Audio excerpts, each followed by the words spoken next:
So this is why Slimming World is a joke. This is a Twix. In Slimming World, it's 12 sins. In the real world, it's 248 calories. This is 250 grams of pasta, 260 grams of salmon, 500 grams of rice, 6 large eggs, and 3 bananas. In Slimming World, these foods are free, so you can eat unlimited quantities of them and still lose weight, apparently. Meanwhile, in the real world, these foods amount to around 3,000 calories, aka probably not a calorie deficit for most people.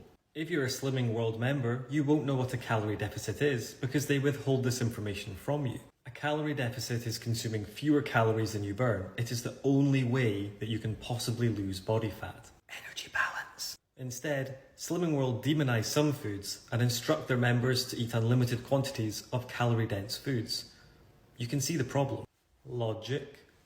Slimming World. Just when you think things can't get any more ridiculous, they do. According to Slimming World science, you could eat as many of these bananas as you like and you wouldn't gain a single gram of body fat. But if you mash up one banana, it's all of a sudden 5 sins. It's almost as if they don't realize that we have teeth and we use those teeth to chew bananas. If you want to screw up your relationship with food and be even more confused, then this seems perfect. These are a couple of reasons why so many people fail on Slimming World. The more you don't know, the richer they seem to get.